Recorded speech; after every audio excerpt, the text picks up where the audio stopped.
E uma coisa que a gente vê que o casamento ideal entre as nossas profissões e as nossas especialidades tem se encontrado na explicação pré-operatória. É preparar aquela pessoa pelo que ela vai passar. A gente tem uma cadeia de eventos a acontecer. Primeira coisa, a gente tem que preparar o paciente para saber se é aquilo que ele quer. Não é? Que é aquela coisa que você recebe lá quando a gente manda. Você quer fazer a cirurgia por quê? Você quer fazer a cirurgia para mudar a sua vida? Quer fazer a cirurgia para mudar o casamento? Quer fazer a cirurgia para mudar o seu corpo? Ok. Essa sua cirurgia, você vai fazer ela e vai mudar mesmo? Você vai ter esse comprometimento? Você vai ter essa sensação de autocuidado depois, autopreservação? Então, isso é algo que você vê. Esse é um dos lados. Sim. Outro fator, você está preparada para atravessar o pós-operatório? Então, me conta um pouco para as pacientes, para quem não é paciente, para todo mundo, como que funciona a forma que você colhe essas informações da paciente. Primeiro, para saber o que ela quer alcançar da cirurgia.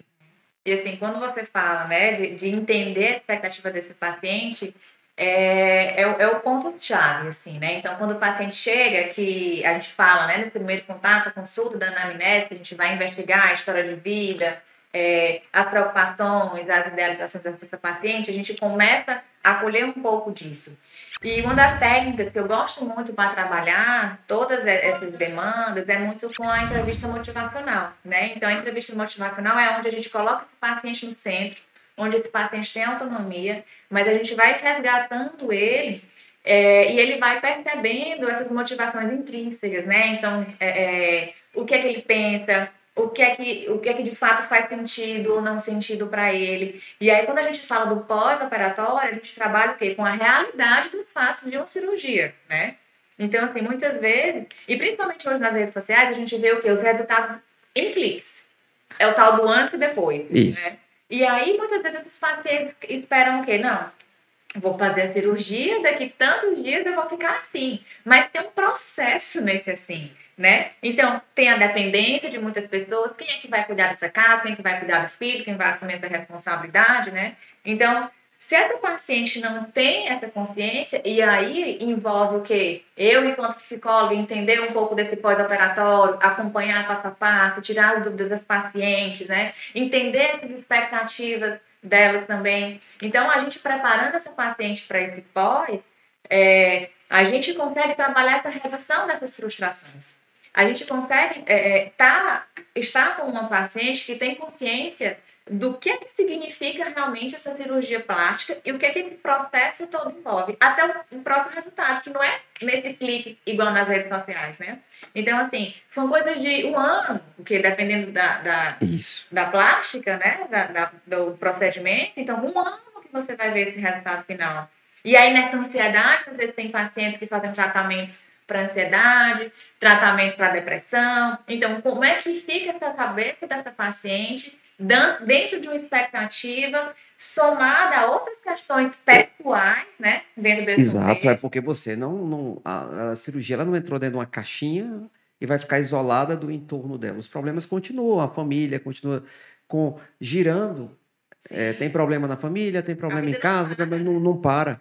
Outra coisa que a gente tem que levar em consideração é que hoje nós temos uma parcela de pessoas que já fazem tratamento para depressão, para ansiedade, e essas pessoas não vão ser excluídas de fazer procedimentos estéticos, mas elas são pessoas que precisam de um auxílio a mais nesse período para lidar com o pós-operatório, para lidar com essa... Então, assim, o fator comparativo ele é muito cruel. É muito cruel para a paciente, é muito cruel para a gente, porque ela gera uma pressão enorme. Às vezes o paciente ele espera que o resultado dela seja igual ao da amiga em termos de evolução, que ela se recupere na mesma velocidade. A minha amiga fez a lipo e já está com 10 dias boa e eu não estou, porque são organismos diferentes. Às vezes a mesma mão que fez numa, fez na outra, o mesmo aparelho, o mesmo local, mas a pessoa operada foi diferente, é um organismo diferente. E até a forma de lidar psicologicamente é diferente. Pessoas que são mais ativas, mais animadas, mais relax, elas se recuperam mais rápido. Por quê? Talvez a química cerebral influencie na química da resposta inflamatória. E é isso que a gente vê. Às vezes a ciência não conseguiu provar isso, mas empiricamente a gente tem essa constatação. O paciente ativo, feliz, de bem com a vida, resolvido, compreensivo, recupera mais rápido. E isso a gente tenta descobrir no começo, mas às vezes tem paciente que depois ele fica mais ansioso, mais triste, mais zangado, e só atrapalha. Se ele souber quanto isso atrapalha ele, mas aí é muito de cada pessoa. E aí eu preciso do auxílio, no caso eu conto contigo, para fazer essa percepção antes, que às vezes eu não consigo. Aí você chega e dá o feedback, ó, eu vou dar uma trabalhada para tirar essa ansiedade, às vezes é uma compulsão que pode virar uma compulsão alimentar. Sim. E assim, quando você traz dessa investigação primária, né, vamos dizer assim, é muito importante a gente avaliar como está o humor desse paciente, né? Como está o sono desse paciente, como está a alimentação desse paciente. Porque se a gente já entra num quadro que é um processo difícil e o paciente tem todos esses contextos, né, que podem interferir ainda num prognóstico, vai ser muito mais delicado esse processo. E aí a psicologia ela se faz importante e se faz diferente nesse processo pré-cirúrgico e pós, a partir do momento que a gente consegue detectar junto com esse paciente quais são essas dificuldades, quais são essa mentalidade que esse paciente está vivenciando, o contexto, o estilo de vida dele, né? E aí, se a gente, juntamente com o restante da equipe, né, consegue fazer essa investigação mais aprimorada, mais subjetiva, a gente tem um prognóstico muito melhor. Então, em termos de resultados não só estéticos, mas subjetivos também. Então, o paciente, ele fica mais tranquilo para encarar um pós, ele tem mais paciência para ver esses resultados, é um paciente que consegue vivenciar esse processo de uma maneira mais tranquila.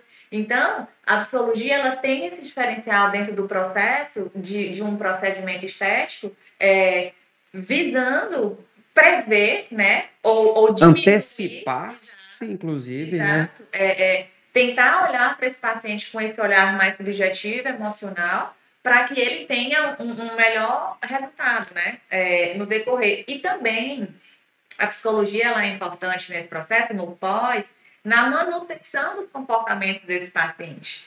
Porque muitas vezes eu percebo que as pessoas veem na cirurgia plástica, como você falou, assim, é um start, né? Isso, um start para uma mudança. Mas ok, e depois que você tiver esse start, né? Você fez a cirurgia, mas a cirurgia não vai mudar, sei lá, não vai te dar mais hábitos mais ativos, a cirurgia não vai ir lá para a cozinha fazer uma alimentação com mais qualidade, a cirurgia não vai pegar e te colocar para ter um momento de relaxamento, de prazer durante a tua rotina, né? Então, o que esse paciente faz depois em termos de comportamento para manter hábitos mais ativos e mais saudáveis, né? E muitas vezes isso é negligenciado pelos pacientes. Então, eles pensam o quê? Eu quero resultado, eu quero fazer. E é engraçado que muitas vezes também eu recebo pacientes que eles dizem tudo, tá tudo ok. Não, tá tudo certo, eu tenho plena consciência, eu vou fazer tudo direitinho, eu tenho tá. E aí, quando a gente começa nessa investigação, a gente começa a ver vários outros processos por trás, que o paciente não tá tão preparado, e isso vai refletir lá no final, né? Lá no processo dele.